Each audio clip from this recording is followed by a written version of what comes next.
Counselor Accents Podcast. Two school counselors who love their jobs. Oh, and they happen to have Southern accents too. Bless their hearts. I'm Laura Rankhorn. And I'm Kim Crumley. And together we are Counselor Accents, two school counselors who are in the trenches with you. We know what you're going through because we're living it every single day. Laura, I am so excited about two things. A, your shoulders look slender in that outfit. And not that you generally look like a linebacker, but occasionally. And seasonally, that really, I look like a linebacker. Slender. Occasionally you look slender in the shoulder area. Okay. So I don't know what you've done, but it's amazing. It is the shirt. Second, go ahead.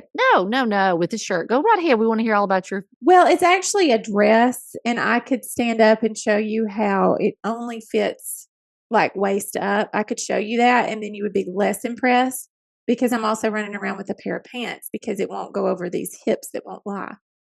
Oh, oh, baby, when you look at me, I will say that on a Zoom, you can get by with that. You can just do the top of a dress that no longer goes over your hipster area. Yes. So I have tricked you into thinking I would cut that booger off, and I have done that. You know, I have done that. If I like a dress, I have cut the top off and then put on something else on the bottom. But that was only one of the things I was excited about. Well, but let me say, okay, go ahead. Okay. No, it's about her. More about you. JC's home. Do you hear him coughing? Oh, I'm so sick of his cough. I am so sick of his cough.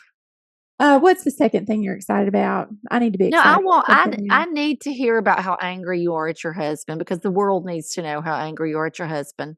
Well, here's the thing. He's got a cough, and bless him, he can't help it. I know that. I know he can't. But we were stuck in a hotel room, took the family vacation, and he's had this cough. I don't know if you could hear that. I hope you can hear it. It's never ending. It's just it's like ceaseless. Just get the stuff up. Just like one good cough, and you should be able to clear all that junk out. But it is just a dry cough that is never ending. And so, like he and a 10-hour drive. Yes, a hotel room, and we were stuck in the car together for 10 hours down there, 10 hours back. So I've had enough of the cough. And he said he was going to go work today. And I'm like, good. Please work every day. I hear you're talking lower so he don't hear you. This is hilarious. Yeah. I hope he doesn't listen to this podcast where I'm tired of my husband right now. I'm not even going down that rabbit hole. But anyway, second thing besides your slim shoulders and your big hips is our guest today. Oh, yes, I'm so excited. Because we have tried for a hot minute. Yep. To get this guest on. And she's going to talk to us about some heavy issues. Heavy issues that it's almost, I don't want to say uncharted territory for counselors because there are a lot of counselors out there who know exactly how to handle this. I am not one of them. But, when we've got teenagers who have addictions, specifically to vaping, that is one of those things. It's evolving so quickly that it's kind of, you don't know how to handle it because about the time you get something figured out, here comes something else. Yeah. So I am super excited to hear what she has to say. Let's go. So, Laura, we have an amazing guest today, and I believe she is called the Teen Whisperer. And for 2 decades, this wonderful woman has been stepping where few dare to go. And I'm going to ask you to go ahead and tell us a little bit about yourself and all of your wonderful accolades because we know we're aware of the wonderful work that you do, but our listeners may be new to your work. So talk to us a little bit about who you are and what you do. All right. Thank you so much for having me on. You are one of the absolutely best resources for all of us school counselor folks. So I'm honored to be here. Thank you. Yeah, so I have been a school counselor in some shape or form for, I think, 22 years is my count. And I have been in alternative school environments. So kids that were kicked out of all this and parenting teens, juvenile justice. So, kids that are struggling the most, to be honest, lots of trauma and low income and everything that goes with that. And then worked in charter schools and private schools and with some elementary work all the way into working at a college as well. I don't think I count my college time. I should. Maybe it's 24 years. Doing some form of school counseling.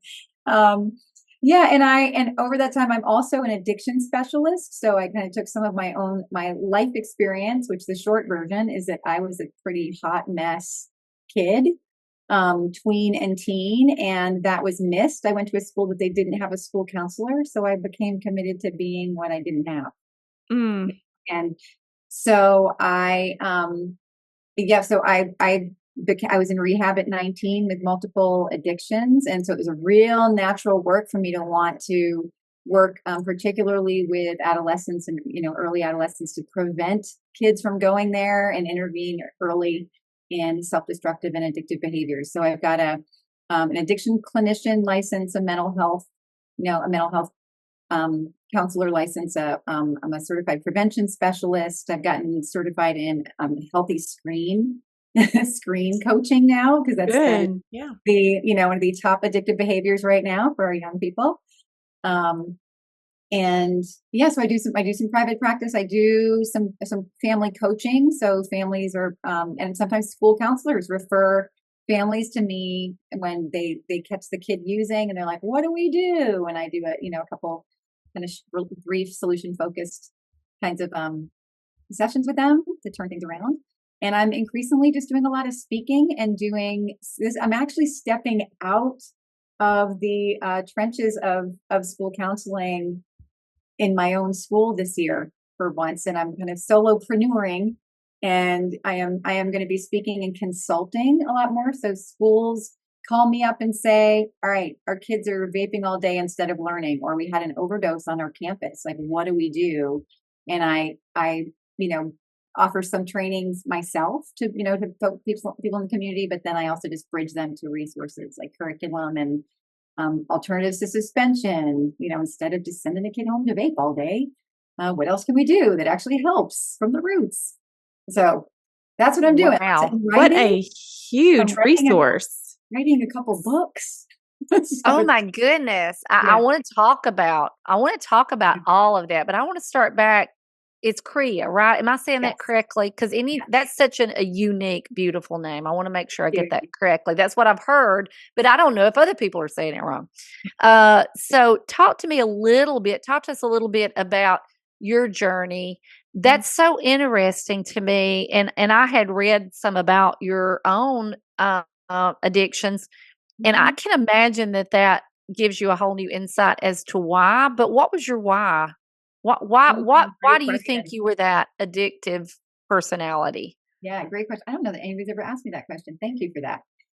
And that honestly, Kim, would be that's the question that no one asked me when I was a kid, right? When I was in high school and I was starting to sort of like show some red flags.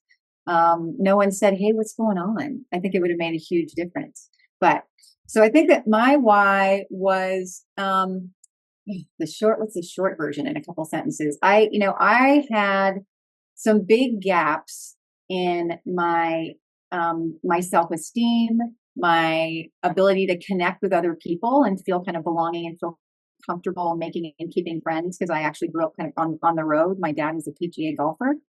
And I just went in and out of schools, and had been to 11 schools, I think, by the time I was in fourth grade. And it's a very interesting life story. but the need that was unmet there was having some coping tools. I looking back, I think I always was an anxious kid, and a deep feeler and a deep thinker. I noticed everything. I empathed, with everybody, and didn't necessarily have as many coping tools as I had big feels. They weren't in sync. And then and then just always felt out of place. And so my need to belong and for acceptance was huge, and for like attention and to be considered cool, and whatever that meant.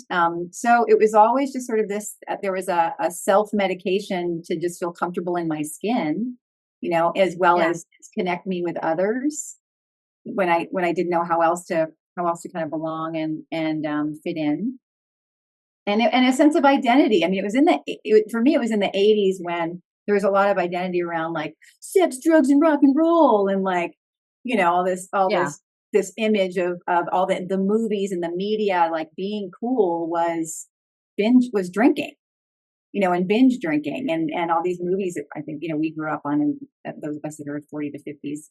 And I really soaked that in because I also did not have a lot of supervision at home, despite parentals. I mean, they love the heck out of me, but they weren't having conversations with me at home about any of this. They weren't, I wasn't supervised and monitored very well. So I was exposed to a lot of like adult and older kid stuff, without anybody helping me make sense of it and help me develop like a healthy screening mechanism in my head. So I just go, oh, that's cool. And that'll make me feel better. And I'll connect with others. What can go wrong?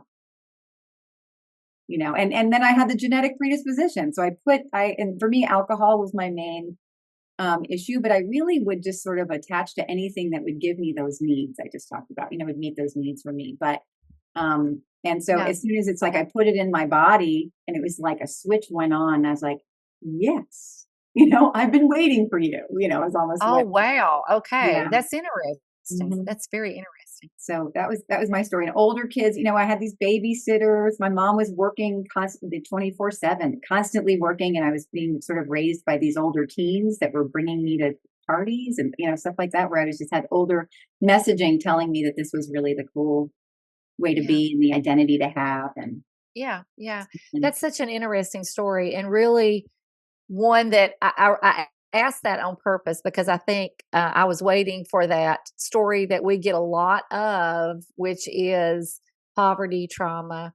And that just, and I want to talk to you about that because we know a lot of those kids are self-medicating because they're in that.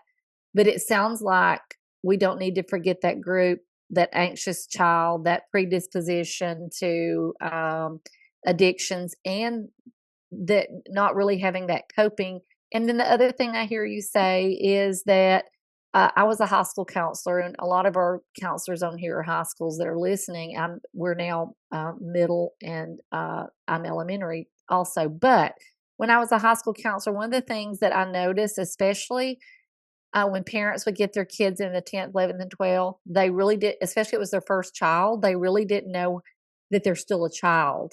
And so they didn't know what to do with this body that was, larger than they are, and they look grown. They don't understand that their prefrontal lobe is not developed. And so they would let them loose. They would just think, we're giving you, now we have to let you go. And I'm like, no, it's too soon. You right. need to. No, this is when they need you the most. This is when they need you the most. And I think our school counselors, that's one of the things that we really need to be doing a better job of. That's when the parents are at their most vulnerable with what to do with their child, because they don't want to be a helicopter parent, and they are listening to their, they're almost afraid to, a lot are afraid to parent.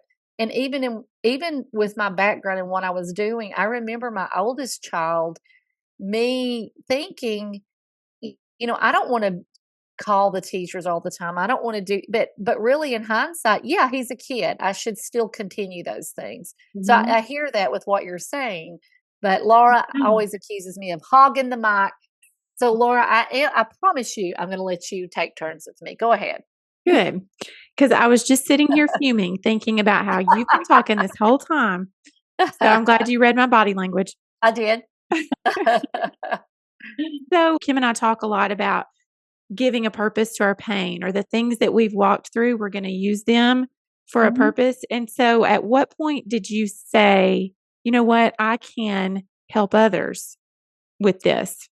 Yeah, I think that it was almost immediate because there was always a part of me that was like, I was still like the peer counselor, for everyone else.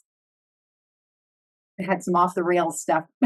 There was something very natural, about like I was almost a born counselor, right? I mean, there's something that was very natural about that. So, and we had peer counselors at my high school, and I was the one of the year, so it was. That's quite a sight. The one with the addiction is actually the head peer team. Right? Yeah. Long eating disorder in high school, and I was the peer counselor of the year. Yeah. Okay. But, yeah. So I didn't even really mention that part, but it's all the same, always in. So I think it was really, as soon as, I was in rehab and I did an outpatient program. So I was a sophomore in college. I mean, I was in the middle of school with the Greek system and this big party school. And I did an outpatient treatment program. So I stayed in school while I was going, multiple nights a week. But it was as soon as it was almost immediate for me to want to give that back.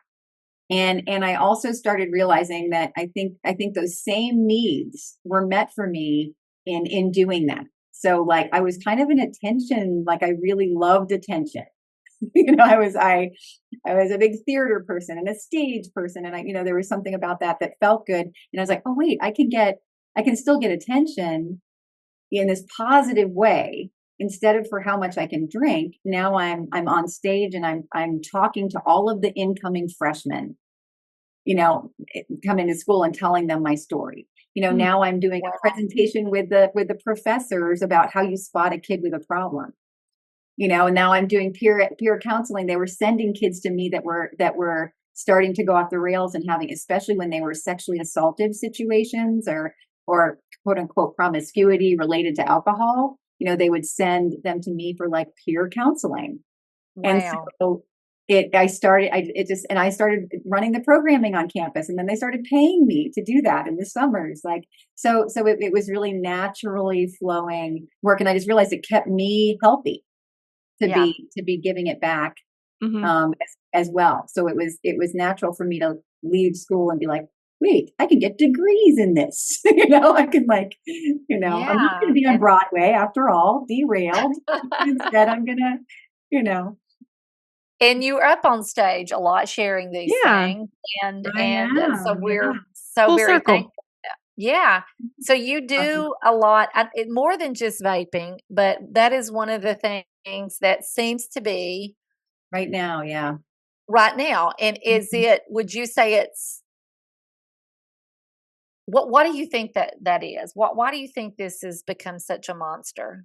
Yeah. Well, it's between vaping and I think overdose fears and prevention, depending what a school's experience has been. But I think because vaping is, I just presented on this in ASCO. We had a great, oh my gosh, what a great crowd that was there for the folks that were there. But that because it's everywhere. It is everywhere. There's certain substance use trends. There might be more where there's like, there's meth and there's chewing tobacco and there's steroids over here, but there's like designer drugs and cocaine over here. But then, like there's different drug substances depending upon the community. Mm-hmm. And the school, right? But vaping is the one thing that like started as a higher income white kid thing, and then has trickled into every demographic that exists. Wow. Because of the marketing and because most of those kids are plugged into social media. And if they're not plugged into social media, they have a gas station in their community, and the marketing is super strong. So I think it's just, it is become such a normalized thing. In schools, and I'm talking to elementary counselors. So I helped put a story together.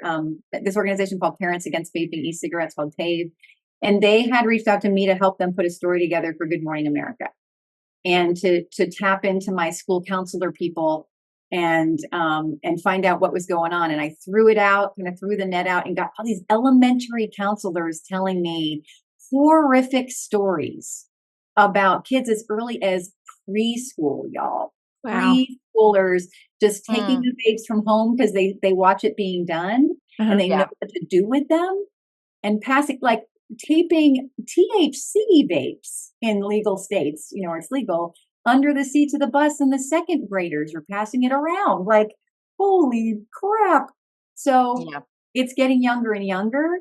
And the thing is that we're watching the nicotine is become this hulkified version of like it's being made in a lab, stronger and stronger and stronger, and being put in these devices that are more and more they're easy to access, but they're easy to get by us as parents and school and educators. I mean, they can look like a highlighter or a functioning pen or a lipstick or you can't search a backpack anymore. You can't search a room anymore. So the nicotine is getting intensely strong. The ones that are the most popular have like 2.5 cartons worth of cigarettes worth of nicotine in them. Oh my goodness. Say that again. 2.5. 2.5. So the Elf bars are the little square ones that have all the fun colors and the weird flavors like beach day. Yeah. Sounds so good, right? Sand and sunscreen and salt. I don't know what that tastes like. But so there it's intense amounts of nicotine in this like fruity tasting, seemingly harmless package. And then the THC vaping, which is becoming more and more popular, and the strength of what's being vaped, it's not marijuana anymore. It's not a plant. It's this concentrate that's been mutated and again incredibly strong. And we're watching kids get sick, psychotic disorders, depression. And we know that nicotine also leads to depression and anxiety and keeps their bodies from healing. Like there's really intense stuff happening as a result of vaping, other than the fact that they're just can't make it through the school day. And instead of being in social studies, they're vaping in the bathroom. Like that's the time it's taking is the least concern. What it's doing to growing brains and to mental health and creating some physical problems is real. We're just starting to see the extent of it, and it's serious. So is vaping, is it looked at as the beginnings of something more, or is it the something more? I mean, is it the gateway, or is this the gate? This is bad enough that it doesn't have to go. Am I making sense? Like we used to talk about, if you start smoking, then that's, it could lead at a young age, it could lead to this, but great question. Is it? Yeah. Good. Cause I don't even know what I'm asking. Go ahead. So yes. So we see both. So, in and of itself, we're starting to see, I talked to a 17-year-old, a guy who's now in his early 20s, double lung transplant at 17. And we lost another kid across the state who from just his lungs filled with liquid, and it was just from vaping at 15 years old. So like that stuff is starting to happen, like, significant, like where it can be life-threatening and can be creating some medical issues. But the issue is, in and of itself, like I just talked to my 4th or 5th set of parents that have lost their kid to suicide because they started to vape the concentrates and went from being a straight A student, captain of the lacrosse team. A well-supported family. Like we're not talking about kids in poverty and with trauma. These are just kids that thought there wasn't any big deal and got hooked on it. And it developed really intensive mental health issues that they couldn't come back from. So we're seeing that from THC products. That is a real thing. This isn't hype. I've seen the research studies. I've talked to the people doing it. So in and of itself, and it is becoming an intense problem. And then, but one of the things is that nicotine, we all know that cigarettes suck and they kill people, and everybody knows that, but we did not do a very good job of educating kids at like the dangers of nicotine in and of itself, right? Yeah.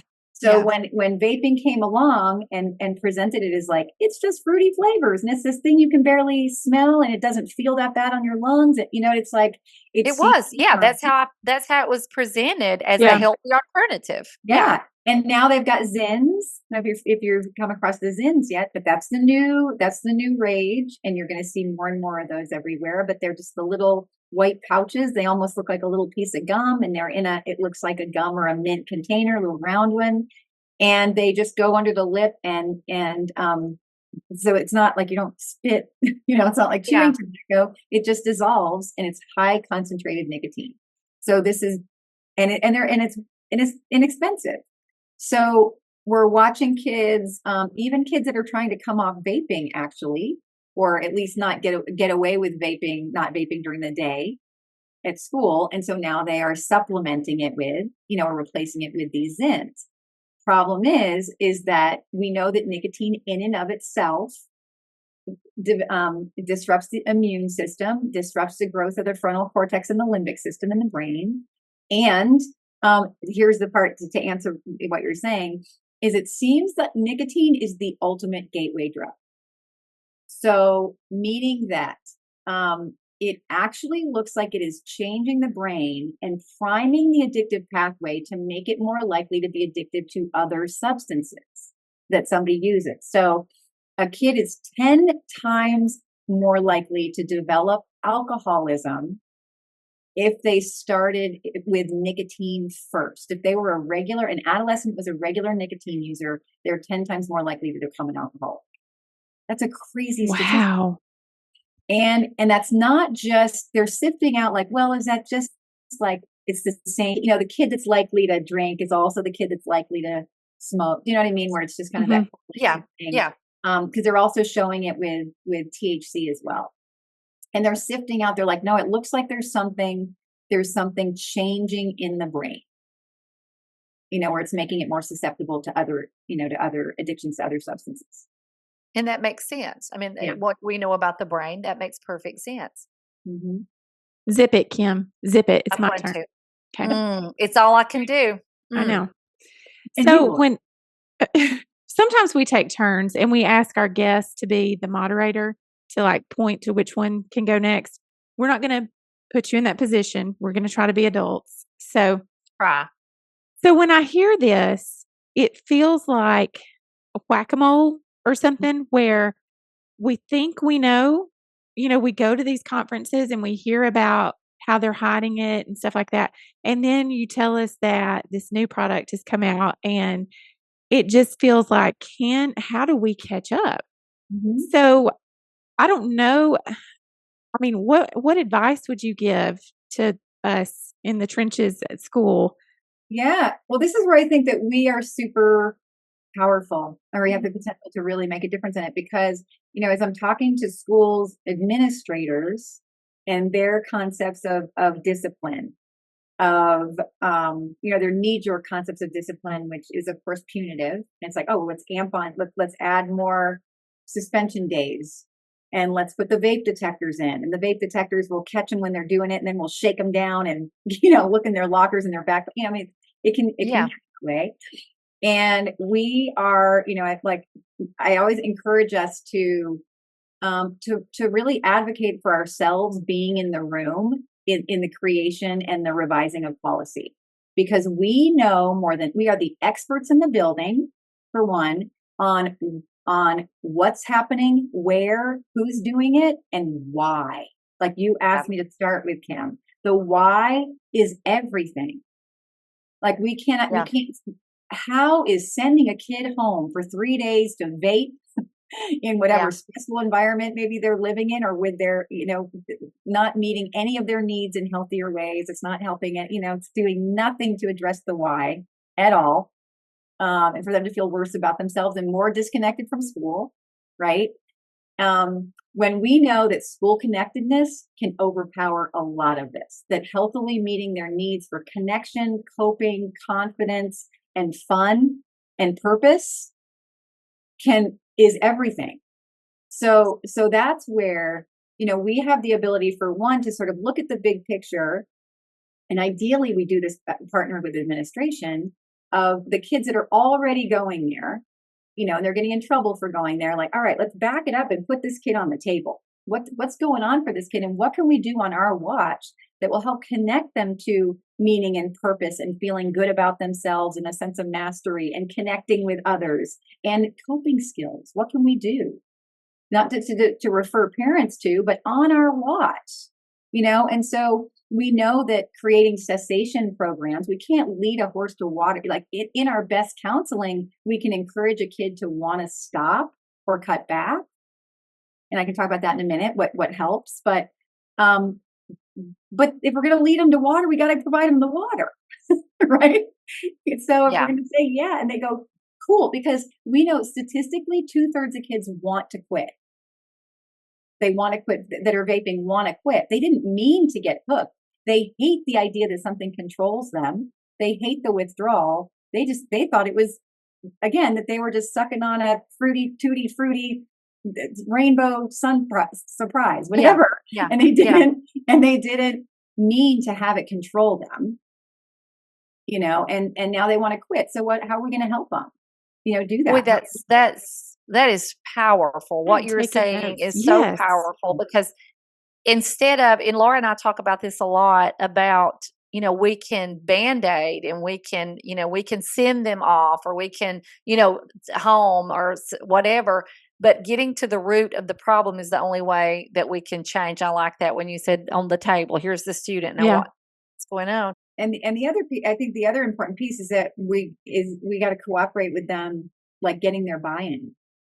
It's got to be, instead of just coming from the external of the, like, this is bad for you, you need to stop, here's all the dangers of it.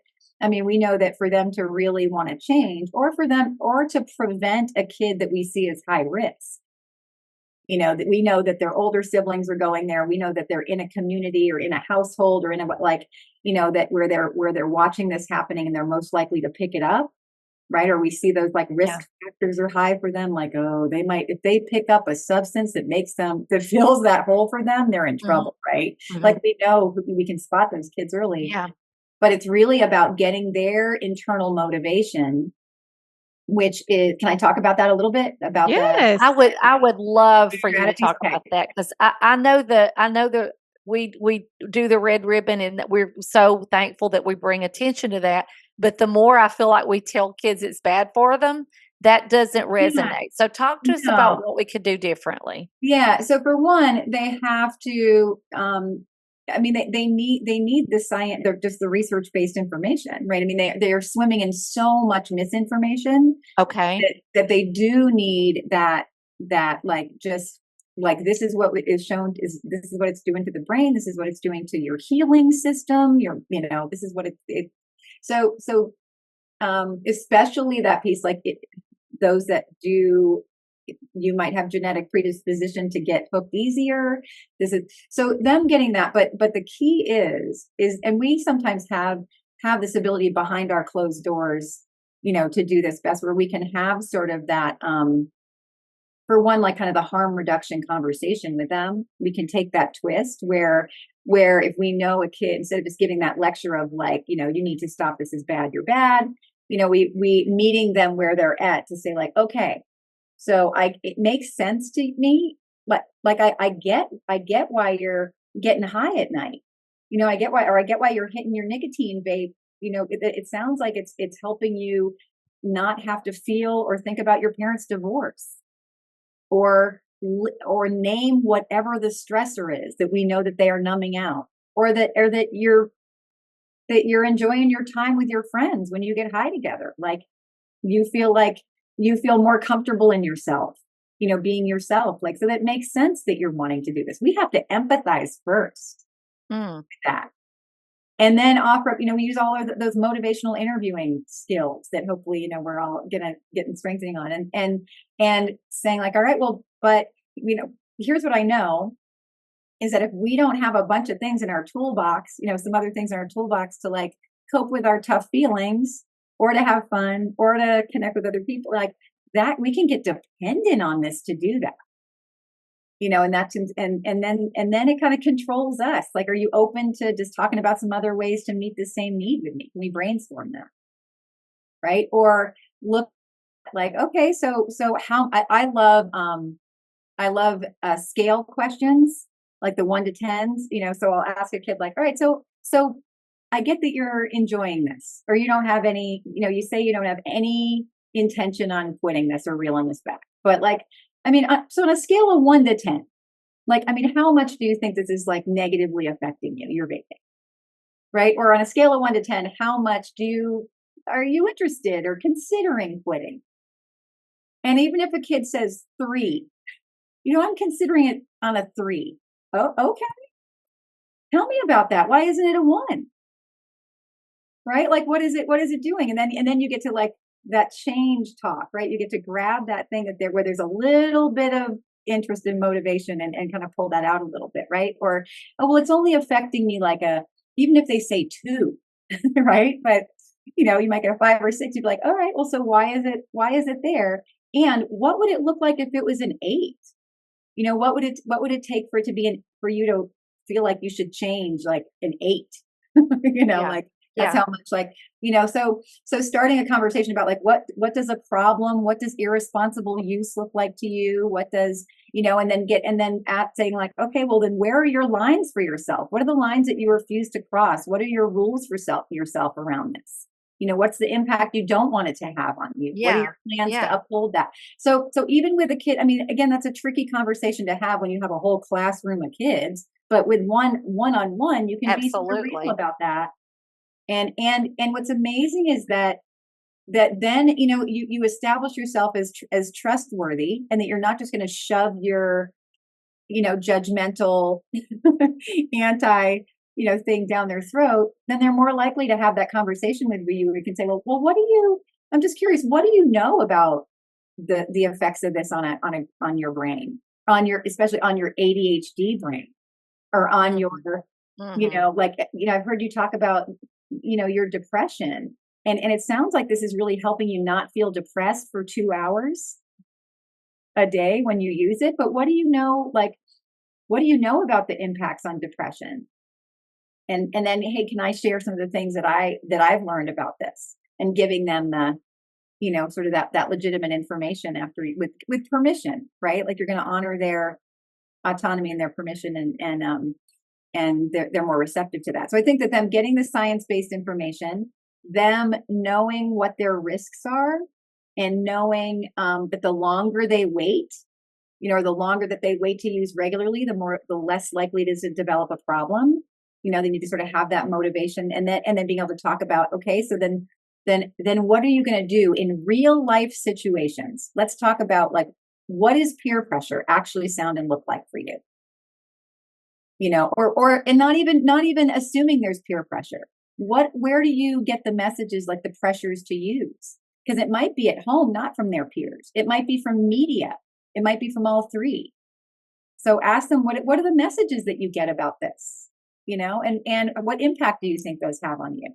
And then you can talk about like disassembling and empowering them to choose whether they're using or not. Because what does an adolescent hate more than being conned and manipulated and controlled? Nothing, right? They hate it. So it can really tweak them off enough to not want to fall for it. If you can let for themselves that they have fallen for this, like that the agenda and the billions of dollars and that, that these companies have put into marketing to that, like all of that can really empower them to want to change their own use.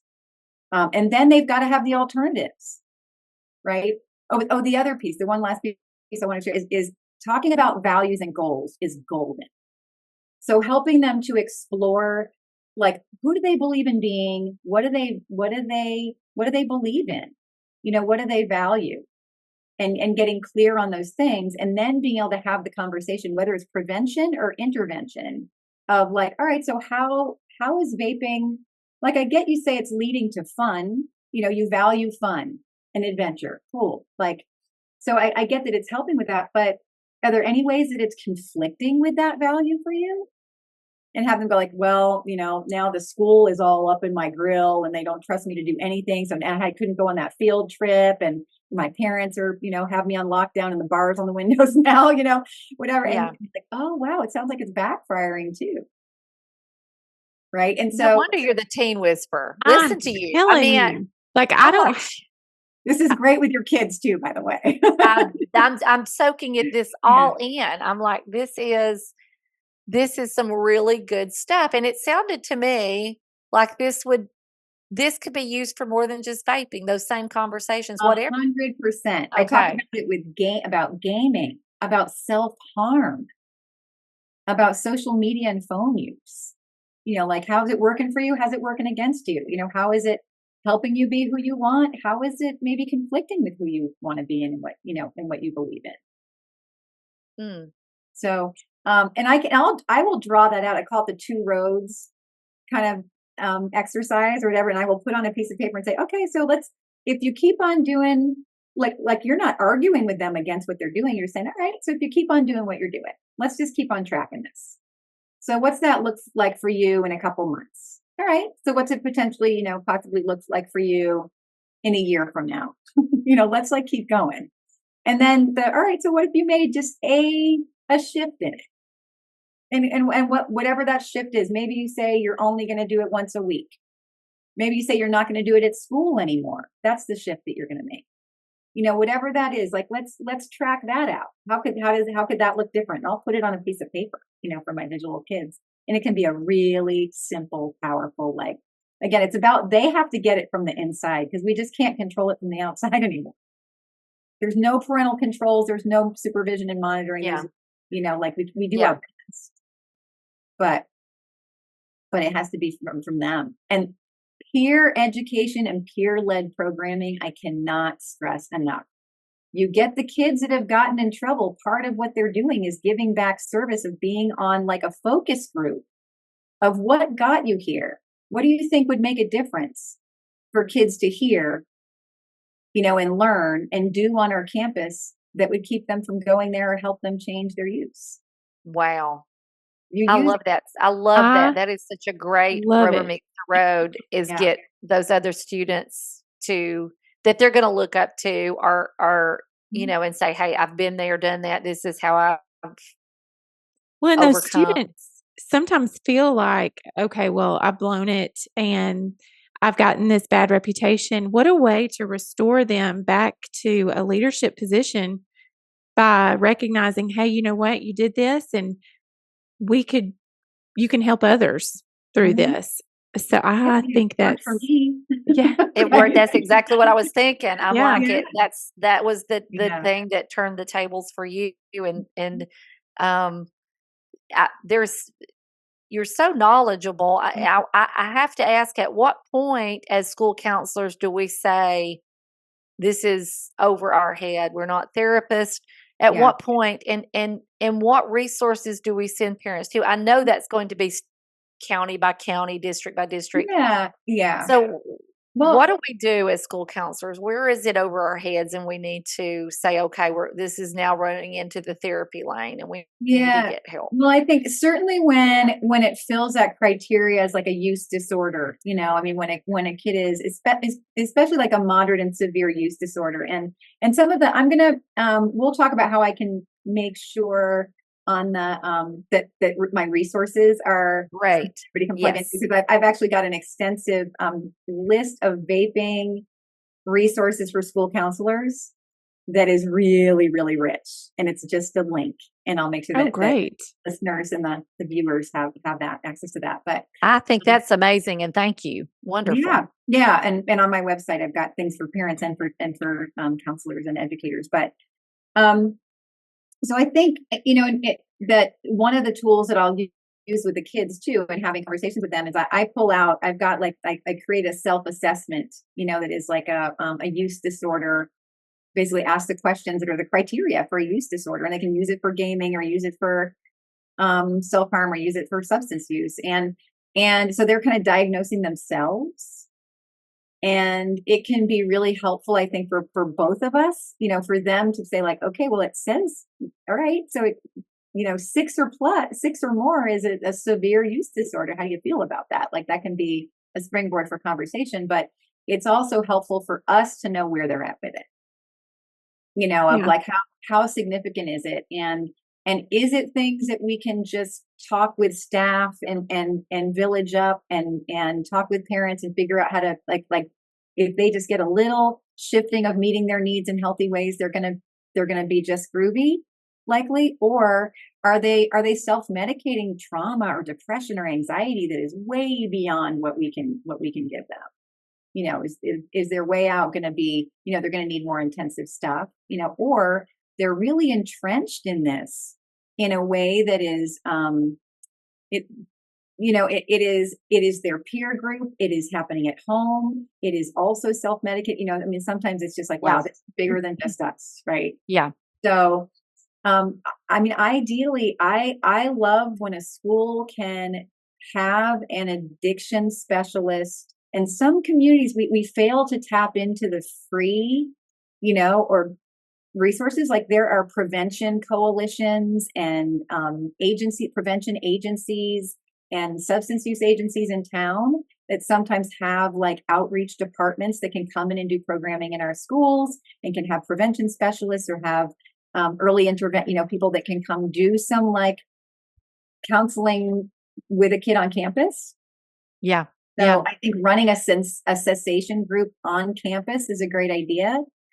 I think having, private schools are doing this more like boarding schools, but I think that we should learn from them is that having like a, they call it a sanctuary policy, where if a kid refers themselves or a peer refers somebody, to come, like a kid can come and say like, hey, I want to get some help and be in this group. Yeah. After school or get some support for that, then they get that from us. It makes sense. Yeah, it just does. makes sense. Mm-hmm. So I think it's great for us to have a list of who are the addiction counselors that work with young people in town and what are the insurances they take. It's good to have all of that, but ideally a lot of these kids don't, once they leave our watch, some of them things are pretty chaotic after they leave campus. Sure. And parents are under-resourced also and overwhelmed and stressed. And so the more that we can bring the resources to them, the better. I think that another piece of it is parents. That's a whole other conversation, but yeah. Really, because they don't know what they don't know. Yeah. They don't know what I just told you. They don't know about the high concentrated THC. They don't know about vaping. A lot of times they're like, oh yeah, I smoked weed, I'm fine. Yes, absolutely. Or I'm vaping or I'm smoking or, Right. it's just a rite of passage. And so that may be where Everybody school counselors drinks, need to, more training for parents. Right. And they don't know that. So my doctor has told me that some of my cognitive issues that I have, I have adult like ADD. I have the memory stuff that that we all kind of pass off as like, yeah, it's getting older. I can't remember names anymore. My doctor's like, yeah, what we've realized is that a lot of that may have to do with the way that we drank when we were teenagers. Wow. And it's now catching up, like nothing leaves a mark on the brain like alcohol into adulthood and permanently. So we really, teen drinking is really leaving some marks if it's significant. So parents, I think I very rarely have I met a parent that doesn't really want the best for their kid. Yeah. Doesn't care. And so we know that when we can hold a parent workshop and it might catch some of them, especially if we have it available online and we report and most of the parents that need it most aren't going to come. Right. Yeah. So how do we get information to the parents? And one of the things that I'm actually developing right now, and this is prompted by boarding schools, but I'm gonna make it accessible to everybody, is I'm creating a video for parents. When you bust the kid, when the kid gets busted at school, one of the things that I always suggest is parental involvement. Like they then need to learn something. Part of the sort of intervention consequence, is that the parent gets some education. And the parent gets some support from the counseling staff of us saying like, hey, just how can we help you, help your kid? Oh, that's brilliant. Yeah, it is. Again, instead of just sending them home. And that doesn't, and so I've had parents say, you know what, they've owned their modeling. Mm-hmm. I'm hooked on this and I don't know how to come off. So I'm modeling this poorly. It's like, oh, awesome. So now I can give you some resources. Yes. in the least, even if you're using, you can still talk to your kid a certain way because you don't want them to go there yet. Here's why. Here's why you just want to help them put it off for now without any judgment on anybody, right? It's just different on an adolescent brain. So I think just that them being empowered, because they also don't know how to have the conversations with their kids. No, exactly. Set the limits and respond when they catch their kid using, like, all of that are resources I've started to create just because I haven't seen them out there. Mm-hmm. So you can consume my resources and share them with all of your families. They're all on my website. I put them out there for free for anybody that plugs in, and put your email in there. And I have like a behind the scenes VIP section of all the things I use with my coaching clients, and you can use them all. This is a rubber meets the road that, we talk a lot about rubber meets the road. Yeah. If you are listening to this and you don't immediately go sign up for this, we can't help you. What are you going to do, Laura? What are you going to do to them? There's no threat I can throw out there, but there's not a really threat enough. There's not a big enough threat. Yeah. And there's no downside. I am not an email spammer. I wish you were, because I don't send as much as people want. Yeah. This is stuff that we need. This is relevant and a help. Yeah. So if a district wants you, like you had mentioned, and I don't know if we were before we went on air, but we were talking about if when there's been an overdose in a school, if you've got a school like we were in a few years ago where we didn't know how to stop this epidemic of vaping, do you virtually meet with school districts? Because I know you can't be everywhere. So, districts can afford to fly you out and house you, but could they use you as a resource virtually? Yeah, I definitely do. It's much more, discounted virtually, and I can do parent education workshops on Zoom. Good. Yeah. Like inside now, that get recorded, and then the school has it forevermore, and can, I just give everybody the freedom to do that. I can do a PD. I can do a staff PD virtually as well. Yeah. And I really love, sure, I can always meet with like counseling staff and administrators, and we can talk about policy and talk about response and talk about, strategies and tools. So I can do that. But I love, what I always preach about, like, this is an all hands on deck thing, because a kid will be, I've had the janitor, the kid they're vaping in the janitor's closet. They are vaping on the bus. And that's the only person that catches them. And that person has an amazing opportunity in that moment to do something that makes a difference, right? To not just be like, hey, get out of my closet and go do that somewhere else. But maybe the janitor is the one that kid feels seen by and cared about by, and feels connected to school because they've got sort of like this relationship. Because we know that it might not be us. We think we're the masters of relationship building, but I haven't had every kid love me. Yeah. I'm a lot. A kid that doesn't like volume and touch. They don't know because I'm loud in Italian, and I'm kind of exactly. So that that's a part of everybody in the school. Yeah, I love that, loud in Italian. Yeah. So, but we know that they could be impacted by anybody on campus in a way that leaves them feeling valued, known, and cared about, and that we know that feeling valued, known, and cared about can overcome any crap show a kid is coming in the door with, or anything that they're struggling with. And so everybody in school needs to be invested in caring about these things that are happening with substance use, but we can also frame it as like addictive behaviors in general, because between self-harm and eating disorders and what's happening on here, it's all distracting them from learning. It is interfering with every mission statement we all have. And we have these beautiful kids that are leaving and destructing, after they leave our campus. And that's, everything we're doing at our schools is for kids to like thrive in adulthood. not just like until they leave our doors, right? Yeah, absolutely. Yeah. So getting everybody's buy-in to be like, hey, to care about our kids, like mental health and well-being, and all these things that can happen, like we can all make a difference in it. And you might be the one that can get through in a certain way, or that you can steer them towards me or steer them to, like that can be really, really valuable, because you know how it is, y'all, is that people look at us as the ones that fix everything. And they're like, oh, just send it down to like, she'll fix it. Like, the school counselor will, like, we're upriver, like holding the dam.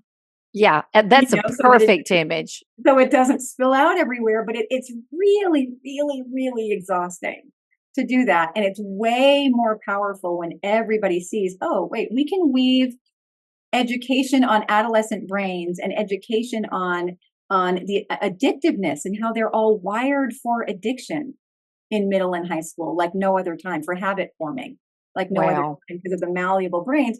That could be in science class. They can be debating legalization and talking about the pros and cons of use, and in social studies, right? Or in writing papers in English, like curricular infusion, and making these conversations part of their everyday fabric. So it's not just like, oh, now I go to the counselor and I talk about this, or the day that the counselor pushes in and does a lesson, it's like, no, everybody's talking about this in little ways and thinking about what the role that they can play. It's infused in the culture, and that's where the change happens. That is brilliant. It is brilliant. So it needs to be a full staff PD, is understanding how to kind of addiction proof our students. That's why I'm writing. That's so good. Yeah. I have to go back around. I know it's your turn, Laura, but I mentioned this, and we've kept you longer than I told you we would honor your time. We do not honor your time. We tricked you. Now we are not letting you go. I'm here for it. So, talk to us a little bit about what you're seeing and it may be a moot point. I mean, this may be not the avenue that we can even do anything about. I don't know. I never feel like we can't do something. But how readily available is this stuff? And is anything happening legislation wise that is stopping this epidemic?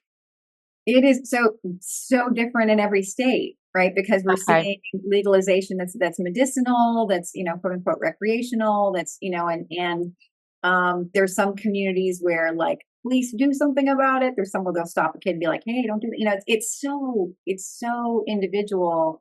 And there's communities where, like, the Delta 8s, the Delta products that are the kind of the mutations of, yet still dangerous, still impact, still, that those are starting, they're legal through some loopholes, and some communities and small, like, towns and states are starting to make laws about those products. So and when we do, so I'm a member of my coalition, my prevention coalition in my town, and they're doing spot checks. So when they do checks of dispensaries and gas stations, and, like, where can you go in and, like, get this stuff at 16?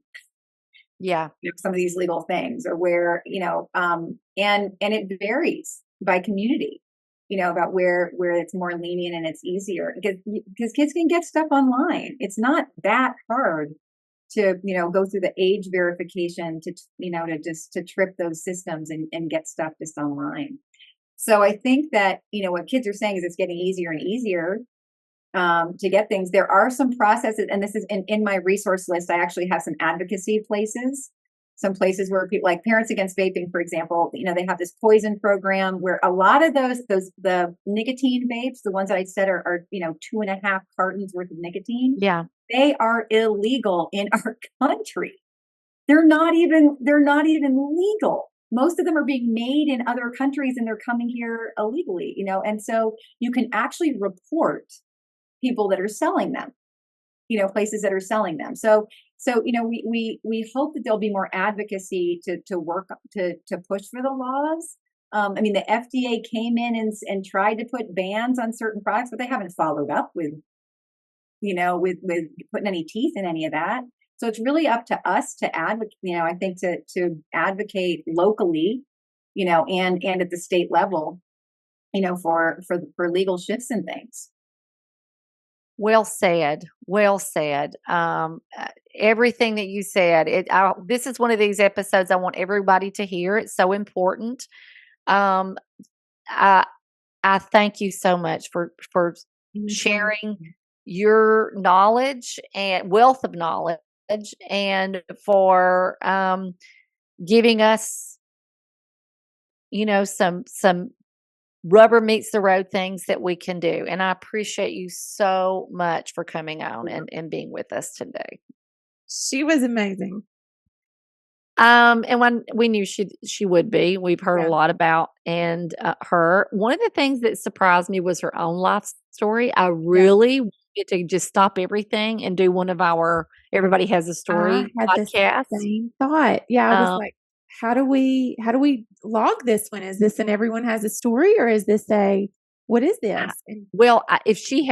I think if she had done her story, I think there was a lot there, but she unlike us, she stayed on the topic. But when she said her dad was on the PGA tour, I'm like, okay, well, that alone, I meant, I was expecting him to, maybe military, and she had to move around a lot, but PGA tour. And I'm like, I just want to hear your life story. But, just getting a glimpse of that was very interesting to see how somebody helped her, saw that potential in college, and she became a leader and helping other people. So that was pretty interesting. And I think a big takeaway for me was like how this is always our go-to for our school systems is generally you vape, this is your punishment. Yes. And really looking at it from a school counselor's standpoint, which is what we've having to look at everything now, is the root. Like, why? Why are you doing this, and helping students with that? So very good. I think a good takeaway from this would be, we talk a lot about positioning yourself as a leader, as a school counselor, and doing things that position you as a leader. And I think being a part of the conversations on what to do moving forward with vaping would be a great rubber meets the road, way to be an eagle leader in your school and school system. Absolutely. And so this is a very powerful one of those that I think everybody needs to hear, an educator wide, listen to this. And she has amazing resources that I'm excited to delve into. So we're going to put those on for you all to have, which I think is invaluable. Yeah, go sign up for her go stuff. sign up. You definitely want to do that. So, Laura, all the things that you and I are doing. I know this was a long podcast, and I feel like we're cutting our intro outro, but good for the listeners. Less of you. Probably that this is probably a request. If we were to send out a needs assessment, they'd probably say more guests, less of y'all, please. We have a lot of things going on. In fact, I was looking at our calendar today, and there's just a lot. We've got unspoken prayer requests, we'll call them. Unspoken things that are coming down the pike pretty soon that we can talk about. We've got our course. That's one of the things that I'm super excited about right now, is our course that's launching. I don't know when this will air, but it's going to start September 9th. And it is a time, we've done this several times, and the relationships that we've built with the people who have taken this course, it's like some of our best friends still. Yes, absolutely. Some of our best friends. And anyway, through this, you learn about school counseling, but you also have this bonding time where you connect with other people and you connect with us. And we know the stories of these people that we have had in our group. And I love it. So I'm super excited about a brand new bunch of people that are going to be joining this course. We do have a waiting list, and I will post a link to the waiting list in the show notes. So you're going to want to jump on that, because to keep it such an intimate group of people, we do have to limit the number. So sign up for the waiting list, and as soon as it's available, we will let you know. Absolutely. So that's exciting. And we'll delve into other things that we've got going on as the weeks go by. But thank you for listening. Like us. Let me say this. If you are in Alabama, we will be speaking all day at the Alabama Critical Issues Conference. We'll be doing 4 different sessions. So we will be set up in a room all day doing 4 different sessions. So if you're in Alabama, we would love to see you at the Critical Issues Conference. So I didn't even know. You have to just keep me scheduled and tell me. The reason I said we'll let you about know that today. I said, is that I put it unless you say get in your car, crank it, and drive here. I knew you weren't listening. All I can think about right now is how your hair started up way high on your head. It is and now it is like you know why? It is slowly fallen to somewhere that I can't see back there. It's clean, and that's why it won't stay. Oh, clean hair is the worst. Yeah, that's why I can't do a thing with it. It's limp as a dish rag. So you can like us on Facebook, you can follow us on Instagram, and you can rate and review this podcast. That's our favorite thing. So rate and review the podcast, and that helps us tremendously. I think that's it. Okay.